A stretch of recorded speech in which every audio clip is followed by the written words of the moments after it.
SwayamPrabha. Digital India. Educated India.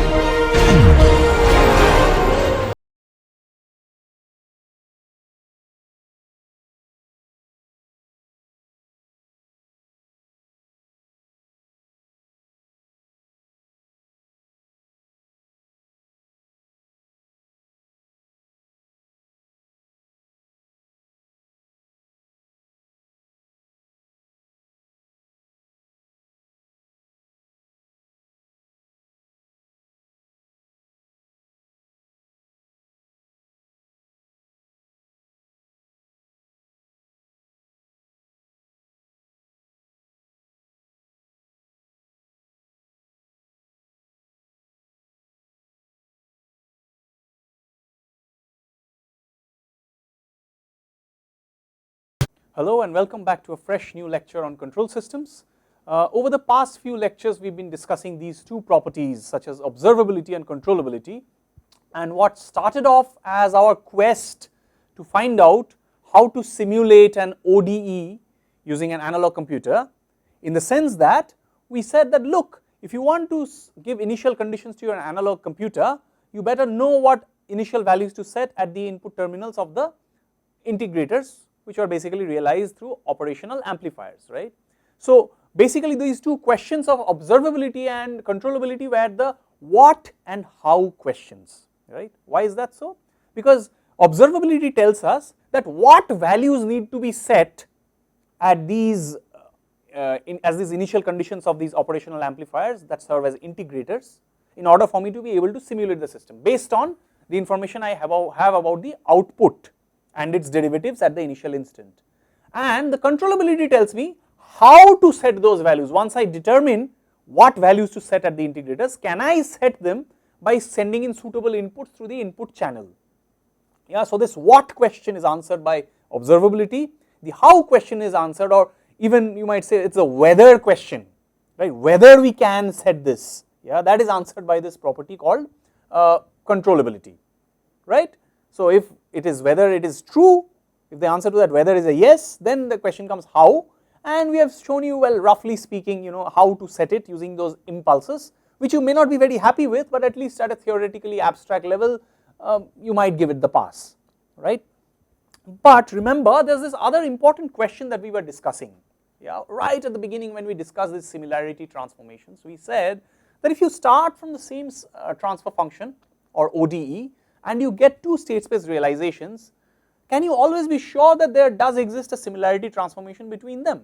And we saw different ways of answering this, different avenues. One avenue was you get one realization and then generate many more realizations using similarity transformation, and each of those realizations which are originating from this parent realization, there is a similarity transformation between them, okay. Then we went one step further and we saw that if there's two people who are realizing observable realizations for the same transfer function or ODE, then there must exist some similarity transformation between these two realizations. We saw that the same thing holds for controllable realizations as well, right. But then if a realization is observable and not controllable, or controllable and not observable, yeah, then, well, we don't know, probably we may not be able to get a similarity transformation like that, right. So then this begs the question, like, how do we determine if a system is both controllable and observable so that there exists a similarity transformation between those two? Clearly, as you see in this figure that I had drawn at the end of the previous lecture, if there exists a realization which is both controllable and observable, then you can go to this set of any observable realization from it, starting from that realization through similarity transformations. You can also go to any controllable realization, yeah, from it, and therefore this serves as a bridge between all observable realizations and all controllable realizations, and therefore these two sets become one and the same in the sense that they are all similarly transformable from one to the other. It turns out that apart from this ability to go from one to the other through a similarity transformation, the property of joint controllability and observability, which is to say that if a realization is both observable and controllable, leads to a very powerful notion, which is one of minimality. What is minimality? Very roughly speaking, in the seesaw case it's easy to understand. Minimality means that you're using the least number of integrators, or in other words, your transfer function that you start from has no pole zero cancellation. That's a minimal realization. It's an irreducible form of the transfer function, yeah, from which you're starting. Okay, so that is minimality. So it turns out that joint controllability and observability is that property which tells us that there is no pole zero cancellation. So we shall try to discuss this joint controllability and observability in today's lecture. So this is going to be our focal point. So remember, what is the motivation? One motivation is of course to see that if joint controllability and observability of a realization is assured, then you can go to any other jointly controllable and observable realization from it using a similarity transformation. Yeah, there always exists a similarity transformation between any two such jointly controllable and observable transformations, right? And second is we will learn about this notion of minimality, and we will see how this is intricately linked with this idea of joint controllability and observability. At the very beginning, let me remark that you observe that if you have something realized in the phase variable canonical form, which we have now come to know by the moniker of the controller canonical form, yeah, it is always going to be controllable. Similarly, if you realize a transfer function in the observer canonical form, it is always going to be observable, because the determinant of the observability matrix is going to be unity, just like the determinant of the controllability matrix in case of the phase variable or controller canonical form is going to be unity without exception, right. So now, if you realize something in the phase variable or controller canonical form, though it might be easy to check for controllability because you know that determinant is 1, how about the check for observability? You might just check, yeah, I am just going to do this one and the dual you try. So let us say I am going to take this 3 by 3 case, 0, 0, 1, this is alpha, beta, gamma, this is my A matrix, and then my B matrix is 0, 0, 1, and my C matrix, yeah, is going to be some C1, C2, C3, right. Now in this, of course, as I showed you the other day, the controllability matrix will have a determinant 1.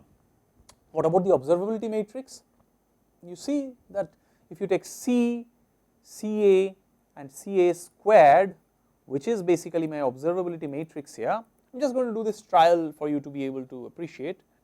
C1, C2, C3, what is CA? There is going to be C3 alpha, there is going to be C1 plus C3 beta, and finally last one is going to be C2 plus C3 gamma, right. And then finally you have this times A, yeah, what is that going to be?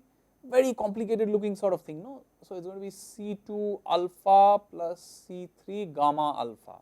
Next one is going to be C3 alpha plus beta times C2 plus C3 gamma, yeah. And the last one, please, I leave it to you. I am already getting fed up with this calculation. So last one, you just fill it out yourself. It's not very difficult. It's going to be this times this one. So it's going to be this plus gamma times this. Yeah, it's going to be another nasty expression. So clearly from this, if you try to now find out the determinant, good luck to you, right? There's no pattern in this whatsoever.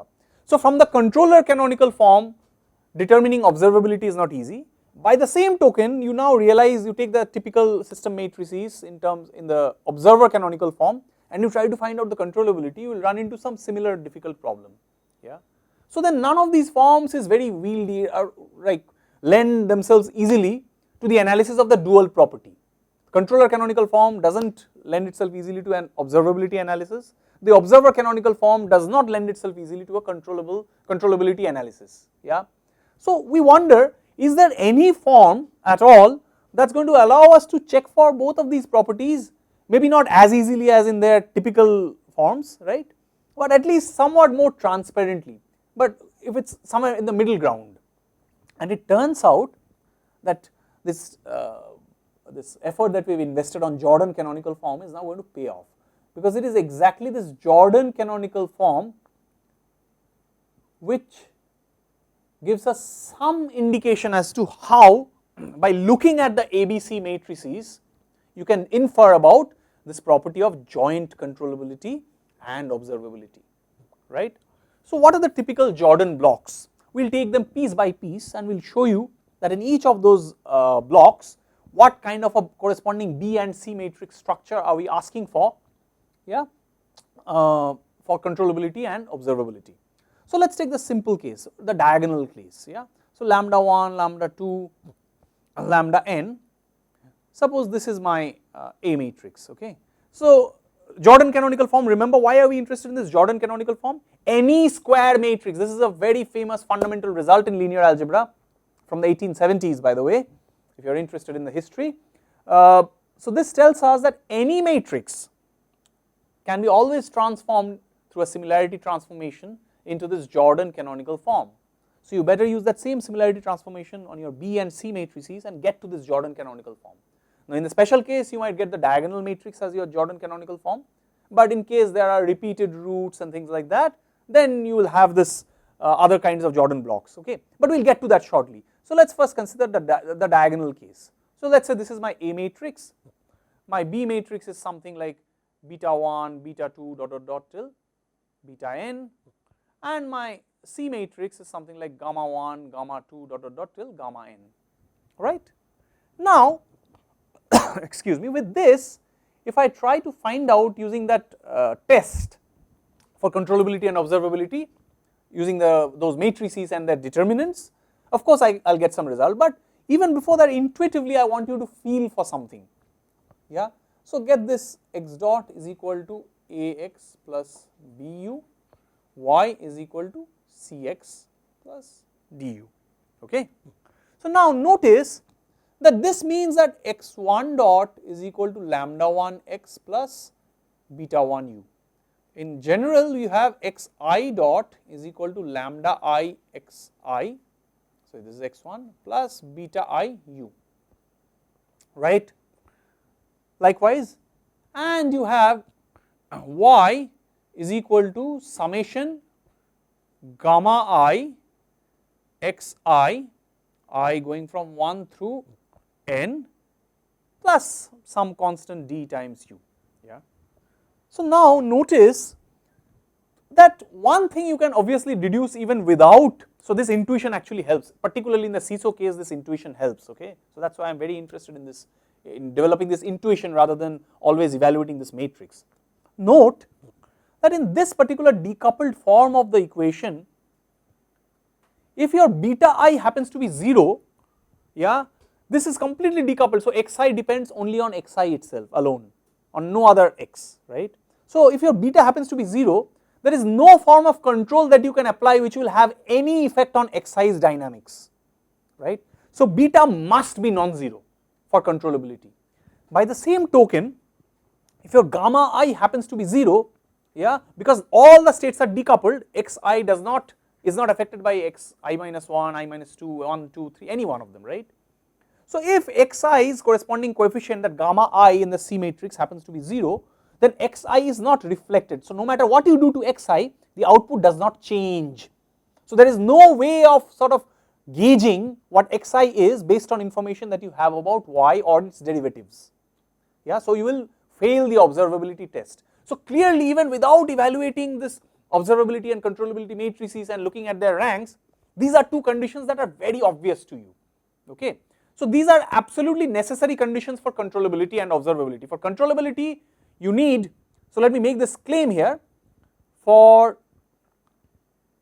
control, okay, let me write CTRB for controllability, that is what I have been using, CTRB, beta I must not be equal to 0 for all I, and for observability gamma I must not be equal to 0 for all I. So these are necessary conditions, yeah. If you fail these conditions, clearly in that particular state either the input is not reflected, in which case controllability is missing, or any changes in that state are not reflected in the output, so therefore that state is not observable, okay, that state has no bearing or effect on the output, yeah. So that is one condition, but is this sufficient, yeah, we wonder. So for this we will have to dig a little deeper. It is not very apparent at this moment, it seems like we have covered all bases, no. If we have a diagonalizable form of a matrix, we get to the diagonal form and look at the corresponding P inverse B, which is now the new B matrix, and look at the C times T, which is the transformed C matrix, the row vector, and we look at each individual entry of B and C, and we find that each entry of B is non-zero, each entry of C is non-zero, then can we just blindly say, well, yeah, it's going to be fully controllable and observable? So far we have only established its necessity. Is it also sufficient is what we are left to wonder. Unfortunately, this question will not be answerable till we explicitly compute the controllability and the observability matrices in this form.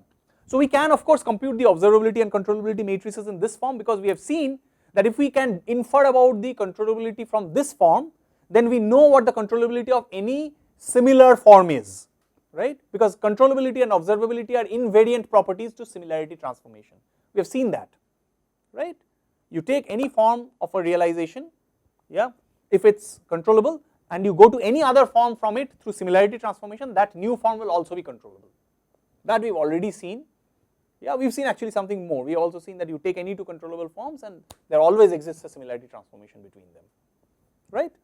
So now let's see, if we start from an original system, transform it to its Jordan canonical form, which suppose in this case is a diagonal form, right? And then we check for each of those betas and gammas, and suppose we find that all the betas are non-zero, all the gammas are non-zero. Should we immediately jump the gun and say that this system is fully controllable and observable, and hence jointly controllable and observable, right? So let us check. So what is the controllability matrix in this form, in this Jordan canonical form? So have I called it J? Okay, I have still called it A. So let me call it A. A and C as given in this case. So let's say, sorry, A and B, this is controllability matrix. So the B matrix is basically nothing but beta 1, beta 2 till beta n. Yeah, what is AB?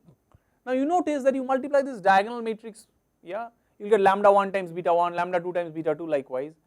So what you then get is lambda 1 beta 1 dot dot dot till lambda 2 beta 2 till lambda n beta n.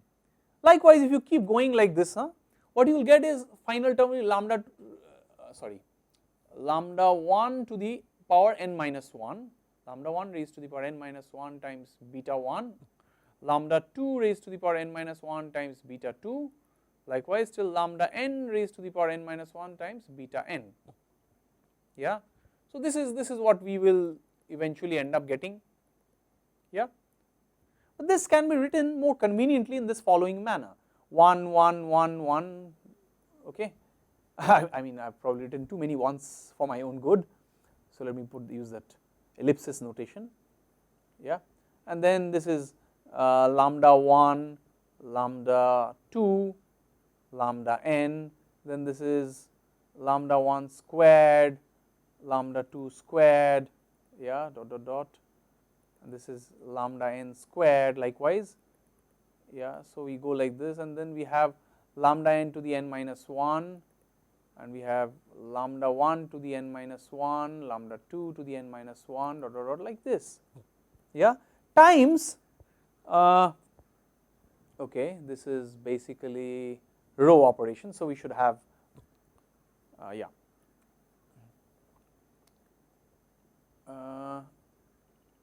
Yeah, so what do we have here? Yeah, we should multiply the first row by beta 1, so this should be equal to basically beta 1, beta 2 dot dot dot till beta n. Check that this is indeed true. Yeah, so this we are going to now check the determinant of this. So we are going to check the determinant of this. So that means we are going to check the determinant of this. These are both square matrices, so the determinant of a product is the product of determinants. We have used this property earlier as well, right? So now, what is the determinant of this? You immediately see that this is going to be nothing but beta 1, beta 2 dot dot dot till beta n, right? That's one part. What is the second determinant?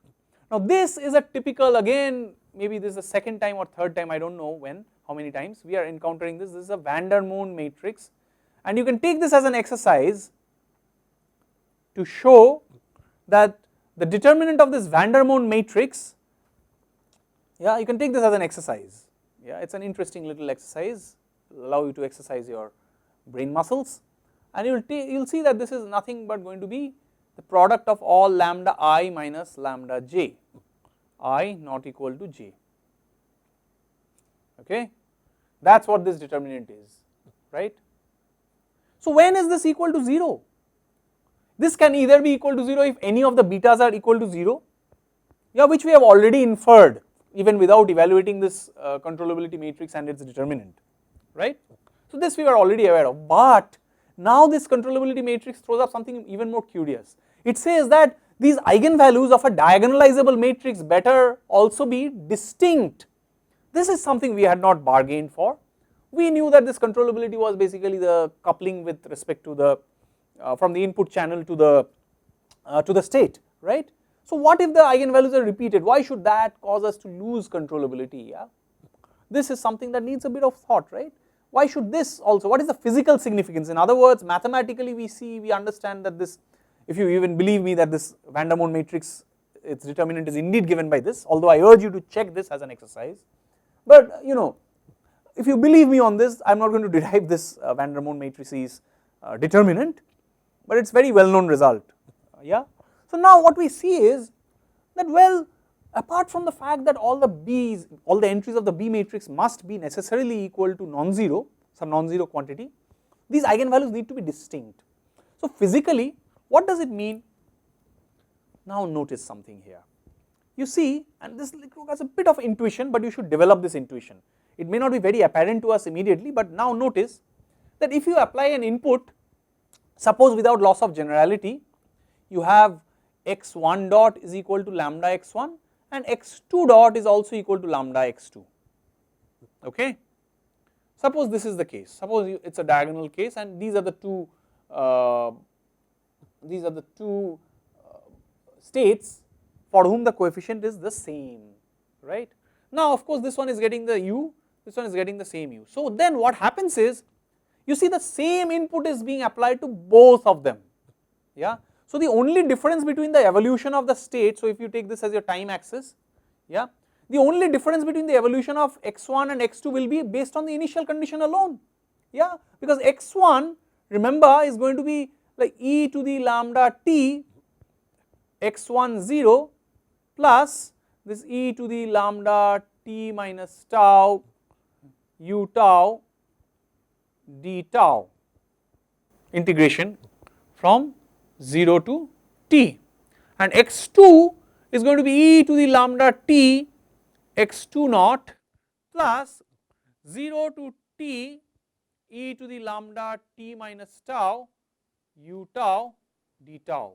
Notice the important thing here. You see, the zero state response of both of these modes or both of these states are exactly identical. So the only difference between these two, so then x1 minus x2 is going to be this e to the lambda t times x1 0 minus x2 0, right.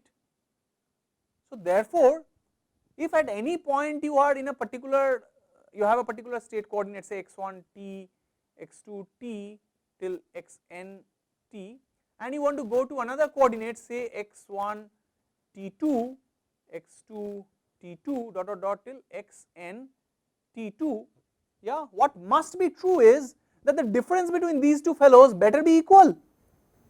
But I may desire to go to any other point on the state space, right, not equal, sorry, it is going to depend on e to the lambda t. So this difference at this instant, their difference is going to be e to the lambda t1 x1 0 minus x2 0, and at this point the difference is going to be x1 0 minus x2 0 times e to the lambda t2, right.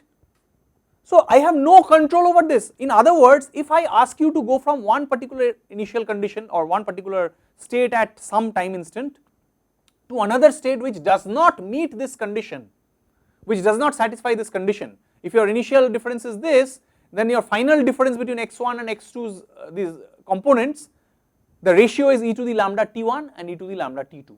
If this is not true, I may not obviously want you to go in that fashion, right. I may want you to go anywhere in state space where this condition is not necessarily met. In that case you cannot go there, right. So that is a failure of controllability, right. So that is why this is something which was not very apparent from our preliminary discussion, that identical coefficients, yeah, these lambdas being equal or indistinguishable in a diagonalizable form, also lead to failure of controllability, that was not very obvious. But now this explicit computation of this determinant has revealed that to us, right. So this turns out is both necessary and sufficient. So earlier the condition we determined about the betas not being 0, the entries of B matrix not being 0, that was only necessary, not sufficient, okay. By the same token, you take this as an exercise, it's not very difficult. You take the observability matrix in terms of AC, yeah, and you will see that it is going to be nothing but, let me write this, it's again going to be the same thing, it's going to be gamma 1, gamma 2 dot dot dot till gamma n, the product times again I not equal to j lambda I minus lambda j, yeah. So it turns out that if your matrix is diagonalizable, you better go to that diagonalizable form using the eigenvectors, remember, yeah, that how we already saw how we go to this diagonalizable form. If you have sufficient number of eigenvectors as the number of eigenvalues, which is n, then you are always able to diagonalize the matrix. Once you have diagonalized, check to see if all the entries of B are non-zero. If you fail that check, it cannot be controllable. If you pass that check, then check if all the lambdas are distinct. If both of these are true, it's controllable, right. Similarly for observability, you check all the entries of the C matrix, if all of them are non-zero, then you go to the next step and check if your lambdas are all distinct. If both the checks pass, then it's observable. So for joint controllability and observability, you need, in the diagonalizable form at least, you need beta I is not equal to 0 for all I, gamma I is not equal to 0 for all I, and lambda I is not equal to lambda j for all I not equal to j. So these are the conditions for joint CTRB and OBSV of a diagonalizable realization. Now at this point you would say, well, not every realization is diagonalizable, as we've already seen earlier, right, that if you have if you don't have sufficient number of eigenvectors to go around, yeah, then you will not be able to diagonalize this, but at least you will still be able to get to the Jordan form, right. So which brings us to this next point of our discussion, which is that what are the typical blocks that enter in a Jordan form. So let me take up this whole slide for the different kind of Jordan forms that we can encounter. So suppose we have initially all this, the diagonalizable form, right, lambda r. So this is one Jordan block, yeah, where maybe these are distinct or non-distinct, I don't know. Of course, if they are not distinct, then already you have failed the controllability and observability test, yeah. So you cannot be observable. The other interesting thing here, by the way, if lambda I is not equal to lambda j, if lambda I is equal to lambda j, I am sorry, then you see you fail both the controllability and observability test, yeah, that is like the intersection condition. If two of your eigenvalues of the A matrix happen to be equal, then your realization can neither be controllable nor can it be observable, right. On the other hand, if it's such that lambdas are all distinct, but only one of the gammas is probably non-zero, is probably 0, I am sorry, then you still have hope for controllability, but observability cannot hold in such case. Similarly, if all the eigenvalues of A matrix are distinct, but your betas, one of them happens to be 0, you will definitely not be able to realize it in the, that realization is definitely not controllable, but you still might be observable if your gammas are non-zero, right. So that is another important nugget. Okay, so let's get back to this. So these are, suppose your diagonal block, then you have one say lambda r plus 1, 1, 0, 0, lambda r plus 1, 1, 0, like this, yeah, till you have this Jordan form, right, lambda r plus 1 repeated some, I don't know, some k times. So I am taking only one of these chains, you can have multiple of these, right, you can have another lambda r plus 2, another size of chain. What is the other kind of blocks that we have? Well, we can have this, you remember this complex eigenvalues led to this kind of a block. So you have A1, B1, minus B1, A1, yeah, where of course B1 is strictly not equal to 0, because if B1 is equal to 0, then it becomes just a real block, then it becomes like exactly like this block, no, or like this block, yeah. So of course we need that B1 is not equal to 0, only then it results in a complex eigenvalue, right. Then you can have even more complicated fellows, like you have this A2, B2 minus B2, A2, then you have let us say I 2 cross 2, then you have another A2, B2 minus B2, A2, another I 2 cross 2. So of course the sizes are arbitrary, I am just not bothered about, I am just trying to show you what these sizes are. In a typical case maybe it is just a 6 by 6 this size, right. So this is when does this arise? This block arises when you have repeated complex eigenvalues. So all cases are now covered, you have repeated eigenvalues, repeated real eigenvalues which are possibly repeated but still diagonalizable, those are all covered within this sort of a block. You have repeated real eigenvalues which lead to a non-diagonalizable form, which are covered within this sort of a structure. So there can be multiple types of structures of each of these, I am just taking one of each kind. Then there can be complex eigenvalues, yeah, which may or may not be repeated. If they are not repeated, then for each such complex value you will get one such block like this. If they are repeated and they are not block diagonalizable, so if, of course this could also be repeated, no. If this is repeated, so I give this to you as an exercise to check that if your complex values are repeated, yeah, if your complex eigenvalues are repeated and still you can block diagonalize them in this form, right. So if you can get it in A1, B1, minus B1, A1, A1, B1, minus B1, A1, yeah, if this is the block you get, yeah, somewhere here, maybe somewhere after this, then your realization can never be, maybe I will take that case up separately, yeah, I will do that next. Okay, maybe just let me complete the picture here, then I will get to that, maybe it is worth covering, yeah, minus B2, A2, okay. So this is the only kind of block we have not been able to accommodate this despite using up the whole slide here. So let us get to this individual block separately.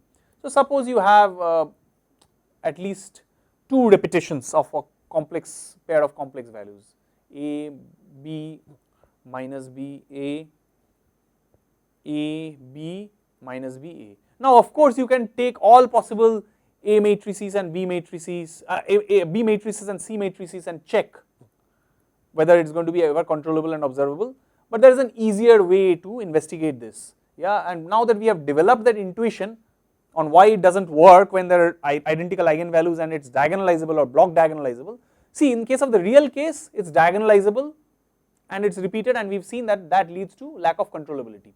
Same thing happens here. What does this basically mean? It means that this pair x1, x2, yeah, concatenated with this pair x3, x4, yeah. So this system 2 by 2 has same dynamics as this system, right. So the only difference in their dynamics can arise from, so if you have x1, x2, this is given by e to the A, B, minus B, A, excuse that notation, I know it looks horrible, this is x1 0, x2 0 plus the convolution integral, yeah, I mean by now you must be familiar with this t minus tau b u tau d tau 0 to t. And similarly if you write for this x3, x4, you will again get the same conclusion you see, A, B, minus B, A, t, x3 naught, x4 naught plus 0 to t e to the this t minus tau times b u tau d tau. So you see once again it is exactly the same, it is to the point of even being boring. These parts are the same, so the force part, the part that arises due to the 0 state response, yeah, this is a 0 state response, the 0 state responses are the same. So the only difference between the x1, x2 pair, so if you now take this is a 4 cross 1, yeah, this is a 4 cross 1, no. Now you split this up into this 2 cross 1 and 2 cross 1 and you take this x1, x2 at any instant minus x3, x4, yeah, and that just turns out to be, but remember these are coming from the same 4th tuple vector, right. So it basically gives you a relationship between this 4th tuple of numbers. It says that no matter where you go in the state space, it must hold that this relation, that this e to the this whole thing times t, yeah, x1 0 x2 0 minus x3 0 x4 0. This must be true. But naturally I may want to go to some other point on the state space where this condition on the fourth tuple does not hold true, that is I take the first two tuple. So let me give you an example here. Suppose I have 1 2 3 4, right, and at t1 I have this relation. So at t1 the difference is 1 2 minus 3 4, yeah, so that is basically minus 2 minus 2, okay. So this is at t1. Now at t2 this dictates that the relationship will be e to the t2 minus t1 with a times multiplied by here, yeah, whatever it is, right, I do not know this, then there is some cos b sin b matrix times this minus 2 minus 2. So this is the only place where it is compelled to go. If at t1 the state vector was this, then at t2 the difference between the first two tuples and the last two tuples must satisfy this condition. But that is a restriction that tells me that I cannot go wherever I please in the state space, right. So therefore, just the way we derived earlier or intuitively showed you at least why repeated eigenvalues, repeated real eigenvalues which lead to a diagonalizable matrix can never lead to a controllable or observable realization. Similarly, the same idea holds for complex conjugate eigenvalues as well. If you have repeated complex conjugate eigenvalues and still the matrix is diagonalizable, that system, that realization can neither be controllable nor be observable, no matter what the B or the C matrix structure looks like, yeah. So remember, the controllability observability has to do with both A C pair and A B pair, not just B alone or C alone, yeah. A also has a contribution, so this is A's contribution. A better not have eigenvalues which are repeated and yet be diagonalizable or block diagonalizable in case of complex conjugate eigenvalues, okay. That is the crucial role that this plays, okay. Now already we have seen that in order for this to be controllable, these must be distinct, right. So we took a bit of a digression into this to show you what sort of lack of controllability or observability this block diagonal form leads to, because we could not accommodate this block diagonal form in this space due to space constraints for no other reason, yeah. So now we have studied this block, we have studied this block,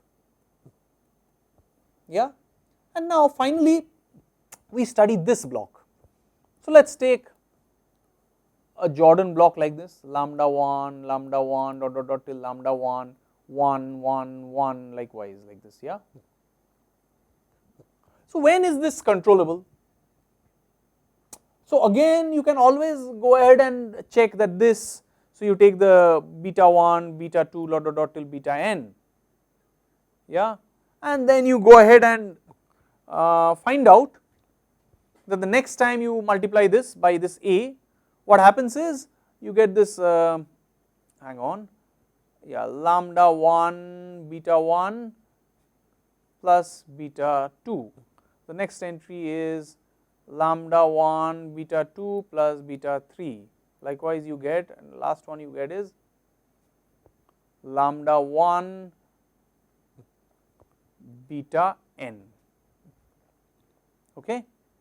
Yeah, I guess that is what it is, yeah. The penultimate one will be lambda 1 beta n minus 1 plus beta n minus 2, yeah. So the third row again, now if you want to sort of multiply, then this is your B, this is your AB, so then the third column, sorry, is A squared B. So again to this you multiply A squared B and you will keep accumulating more and more. So you get lambda times this plus 1 times this, yeah.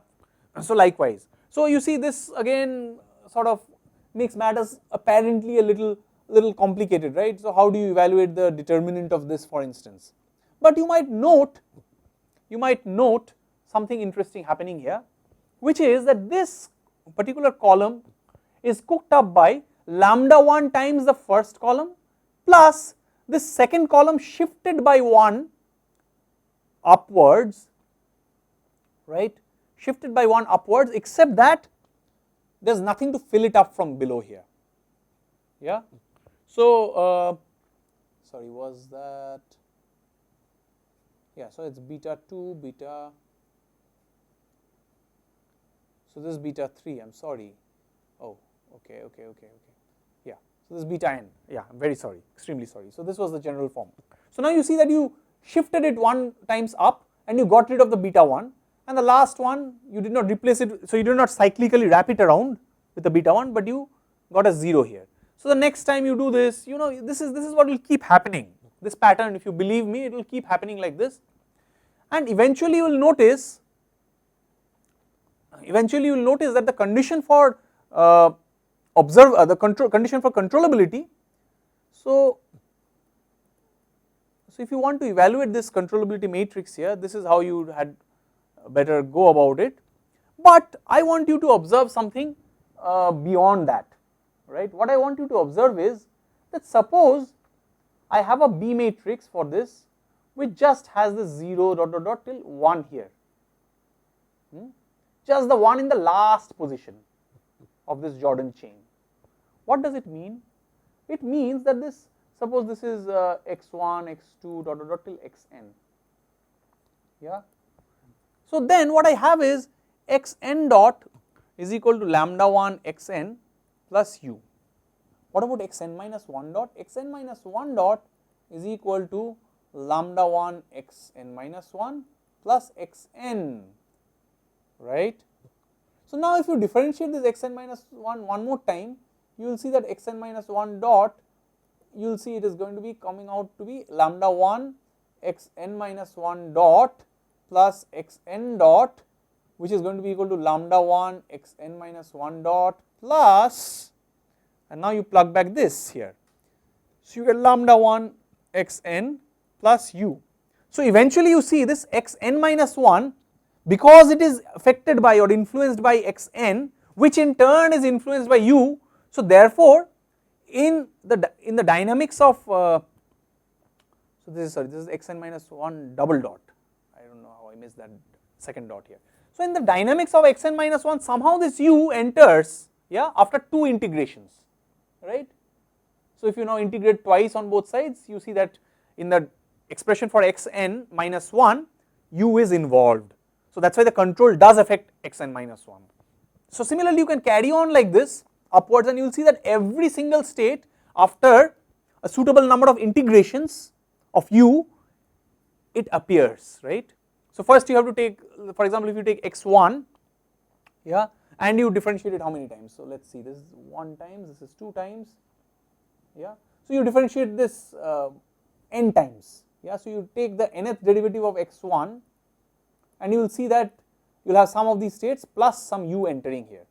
So the nth integral of u enters x1. So somehow or the other, every state, if you just have this entry 1 here in the last position, yeah, then you see that every state is influenced by this, right? So that tells you that this leads to controllability. So when you have repeated eigenvalues, your matrix better not be diagonalizable for 1, because if it's diagonalizable, you are sure to miss out on controllability. So then you must have the Jordan canonical form, where there is this lambda 1, this sort of a structure, this Jordan chain. Not just that, you also better have this 1 in the last position, yeah. Why is this necessary? We have just shown it's sufficient, right? So if you have a 1 in the last position, then the last state is affected by u, the previous state. So this is like back substitution in some sense, right? You remember when you had a triangular system of equations, you evaluated the last entry first directly, then you plug that back into the previous one and you got back the previous one, then you plug that one back in the previous one and got that. So this is somewhat proceeding in the same fashion, yeah, back substitution, right, and to show that every one of them will be controllable. Now suppose this one is non-zero, and suppose you take any trial, this one is 0 and you take any one of them to be non-zero, any other position, then you see by default you lose controllability, because now there is nothing that can control this block, right, yeah. So no matter what you do to this, I don't care about this. So the lesson to be taken home is, if you have a Jordan block like this, yeah, for controllability, if this is what your Jordan block looks like, for controllability it is this last position which must be non-zero. We have seen that this is necessary. If it is not 0, then of course this last state cannot be controlled, and we have seen it is sufficient, because if this is non-zero, then this enters into the equation or dynamics for the last state, and subsequently the last state enters the previous one and the previous one and the previous one, so on. So this is both the necessary and sufficient condition for controllability, and we have determined that even without getting into this determinant, yeah, which may not be very straightforward. Of course you can try this, so you can again take this as an exercise, yeah, to show that in the Jordan block case the fact that it is going to be non-singular is totally contingent upon the fact that this last entry of this B matrix, that is this beta n, yeah, this better be non-zero, okay. So that is what this result entirely tells you or entails, right. So now we have seen two of these type of characters here, right, one this, of course we have seen the third kind, which is basically this, yeah. In this case also we have seen that once you have those complex conjugate eigenvalues and they are repeated, you have absolutely no hope of having controllability or observability, right. So note that I am going to do these results for controllability side and the observability results are very similar, yeah. So for observability, for instance, you will require the opposite. What do I mean by opposite? So for observability you need that the C matrix needs to have the first entry, here you need the last entry to be non-zero, for C matrix you need the first entry to be non-zero of this block, yeah. The other entries I don't care what these entries are, but the first entry must be non-zero. What happens if the first entry is non-zero? Then you see that this y is equal to some C1 times x1, but you know this x1 dot contains lambda x1 plus x2. So if x1 is observable, by differentiating this y dot once, I get x1 dot, which is then C1 times lambda x1 plus x2. So from y dot I have x2 influencing this y dot, no. Similarly if you take two dots, two derivatives, now you see this x2 dot, which is nothing but lambda x2 plus x3, so therefore x2 dot is equal to lambda x2 double dot is equal to lambda x2 dot plus x3 dot, yeah. So then again you see that this y double dot, if I take y double dot is going to be this C1 times lambda x1 dot plus x2 dot, and then this x2 dot I can substitute from here, yeah. So then x2 dot, then this x3 enters the picture. So from y double dot will be a function of x3. So if I have observations about y dot, y double dot and so on, then each of those states will enter them or affect them in some way or the other, right, and therefore by sufficient number of derivatives of y, I will eventually have that all the states are affecting them in some way or the other and they are reflected in the output or its derivatives. That is what observability is, right. So for such a block, for this kind of a block, we have seen that the eigenvalues better not be repeated in the A matrix and each of the components of the B matrix and the C matrix better be non-zero. For this kind of a block we have seen that the last entry of the B matrix and the first entry of the C matrix, yeah, so the first entry of the C matrix and the last entry of the B matrix better be non-zero, the rest I don't really care, yeah. For this kind of a block, what can I say? That is the next question. So now you see in this kind of a block there is a lot of flexibility. So the A, B minus B, A. So you see you take any kind of a C1, C2 matrix, this is always going to be both controllable and observable provided at least one of them is non-zero. So unless your B and C are completely zero, yeah, if you have this sort of a complex conjugate eigenvalue, yeah, so this is always going to be observable. So as long as C1 or C2 is non-zero, it is observable, very easy to check. You just take C1, C2 and then the next row you take C1A minus C2B and this is C1B minus C2 plus C2A, yeah, and you take this determinant of this, because it's easy I am going to try and do this C1 squared B plus C1 C2A minus C2 C1A, yeah, so this cancels out plus C2 squared B, yeah, so this is C1 squared plus C2 squared B. Now of course B has to be non-zero. If B is 0, then this is no longer a complex conjugate eigenvalue, right? So B has to be non-zero, so this is by default not 0, this B. So the only thing is I need C1 square plus C2 squared to be not equal to 0, which means that I need at least one of them to be non-zero. If both C1 and C2 are 0, then there is of course no output from that.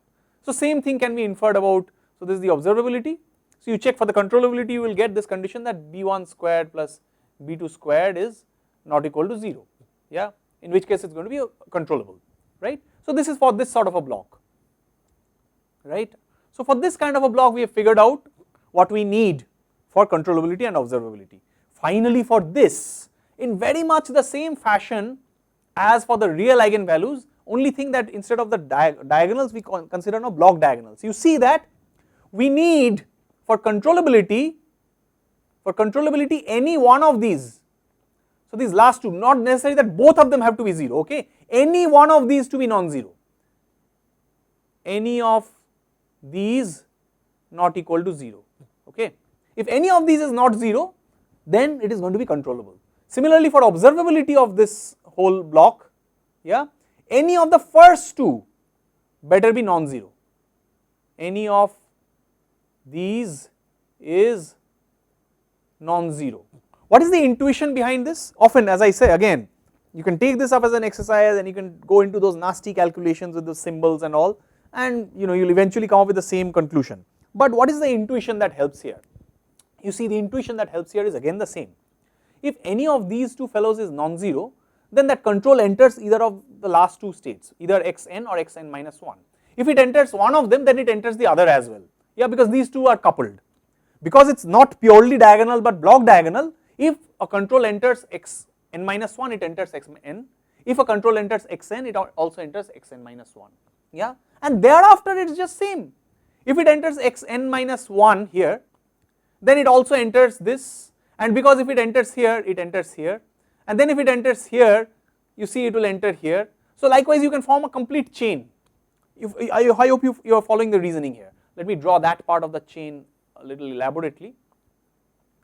So this is A, B minus B, A, yeah, A, B minus B, A, B minus B, A, and this is, let's say, identity. So this is 1 0 0 1, this is 1 0 0 1, and this is all zeros, yeah. So this is going to be my block the way it looks. Now what I am saying is that my B matrix in either of the last two positions, so if this is my Bn minus 1 and this is my Bn, and the C matrix in either of the first two positions, so either in C1 and C2, yeah, either of these two had better be non-zero. What happens if it is so? Yeah, first we will see the sufficiency. So suppose without loss of generality this Bn is non-zero. So if Bn is non-zero, then the control enters last state xn. But because it enters the last state and the last state also enters the preceding state, because xn minus 1 dot involves A times xn minus 1 plus B times xn, yeah, and xn is already influenced by this control because the integral of the control appears in this, right. Xn is equal to some integration of this plus the integration of the control, because xn dot is equal to u plus something. So xn must be integration of u plus some smooth function. So therefore xn enters the xn minus 1 dot.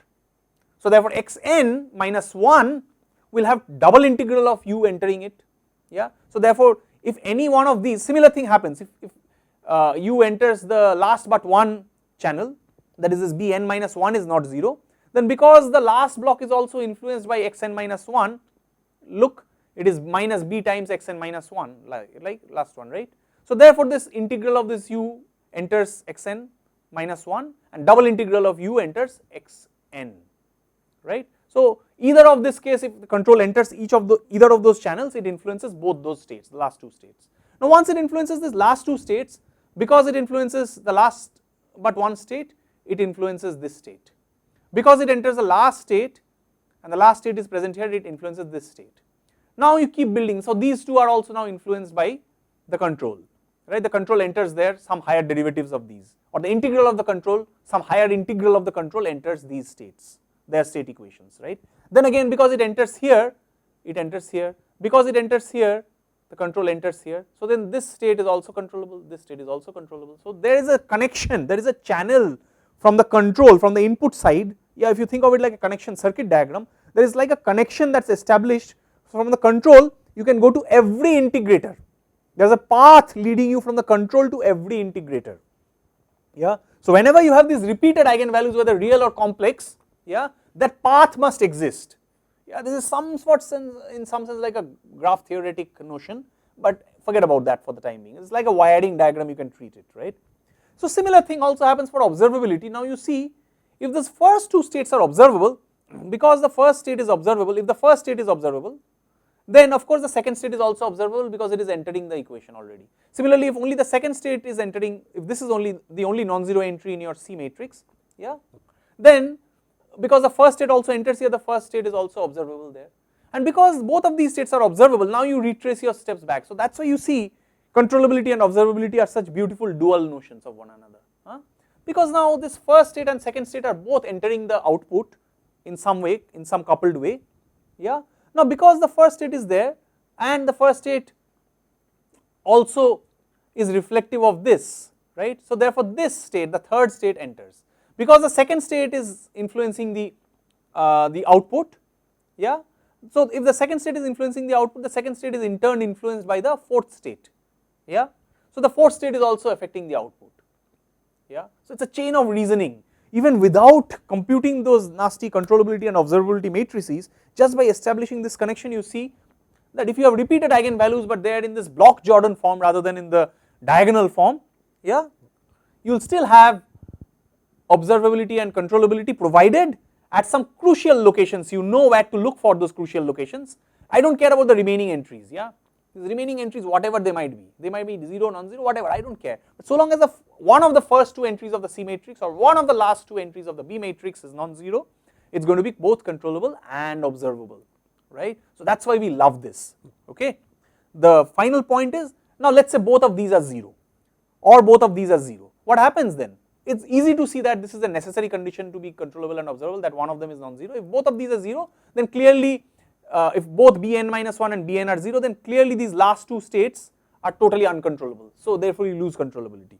If C1 and C2 are both 0, yeah, then you clearly see that this x1 and x2, they do not reflect in the output, yeah, there is no influence that this x1 and x2 have on, so this x1 and x2, if they are not reflected on the output, yeah, so if x3 onwards they are reflected on the output, see x3, then it will only have reflection of the lower, the x5 and x6, right, not of x1 and x2. So then x1 and x2 are completely lost in the information channel to the output, right. So therefore you need at least one of the first two entries to be non-zero in this Jordan chain, and you need at least one of the last two entries to be non-zero. This is exactly analogous to this real Jordan chain here, where we saw that you need the last entry of the B matrix to be non-zero, and you need the first entry of the C matrix to be non-zero. Here only we are saying that instead of the first and the last, we are allowing for the first two and the last two, because the Jordan block appears in conjugate pair, so it's a 2 by 2 block. Yeah, you'll see otherwise everything else is exactly similar to what we have claimed here. So now we have seen this complete picture here. We'll summarize this whole understanding of ours. So if you want to check joint controllability and observability, here's what you do: transform it to the Jordan block, okay. Then once you have transformed it to the Jordan block, first you check the transformed A matrix in the Jordan form, yeah. If you have a diagonal block like this and if there are eigenvalues repeated, both controllability and observability are lost, okay, no need to check for anything. If you have complex conjugate eigenvalues like this and they are also appearing in this block diagonal, same conclusion, both controllability and observability are lost, no need to check for anything else. Now suppose these are all distinct and these are also all distinct, okay, if they are diagonalizable then they are all distinct, yeah, these complex conjugate eigenvalues. Then you go for these Jordan blocks here, yeah, these, then you need to go and look for the A and B and C matrices now. Check the B matrix. For this diagonal block, all the R entries of B matrix must be non-zero. For this Jordan chain, at least the last entry of the B matrix must be non-zero, yeah. For this kind of a chain, any one of the two B entries must be non-zero. For this kind of a chain, any one of the last two entries must be non-zero. Isn't it so easy, right? You don't have to compute the controllability or observability matrix, you see. Similarly, for observability again, for this sort of a block, all the corresponding entries of the C, the first R entries of C must be non-zero. Yeah. For this sort of a chain, the R plus 1th entry, at least the first entry, the starting point of this chain must be non-zero. For this sort of a thing, any one of the two must be at least non-zero. For this sort of a thing, any one of the first two better be non-zero.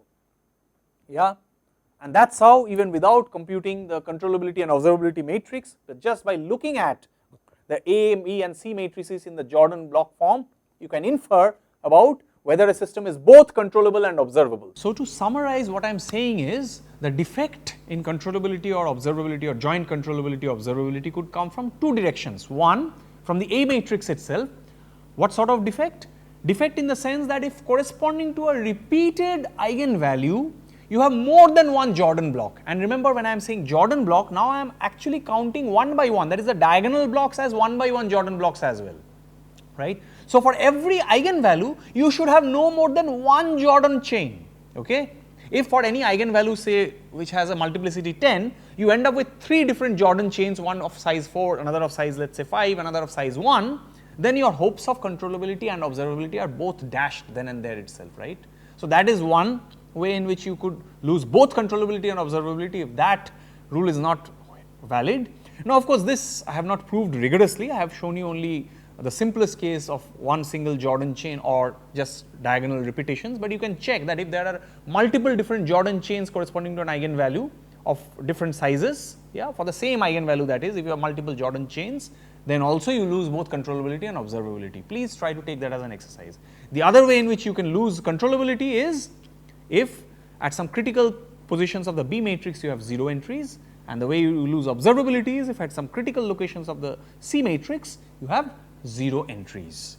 And if it is both controllable and observable, then let me take you back to that picture that we started off with. In fact, we started off with this picture in the previous lecture itself. Yeah. So this picture. So then you have a realization which is both controllable and observable. So you can take from that realization to any other controllable realization. Yeah, and that will also be observable by default, because observability and controllability are both invariant to similarity transformation. Yeah, similarly you can go to any observable realization. So then you have this whole red bag that I have drawn over here, inside this whole red bag here. Yeah, every realization to every other realization, there exists a similarity transformation. Okay, so this is what the notion of joint controllability and observability is. In the next lecture, we shall see how this property of joint controllability and observability is related to the related idea of minimality of a particular realization, right. So again, for that we will need a closer look at this Jordan form. Okay, so till then, please revise this Jordan form and refresh your memory. Thank you.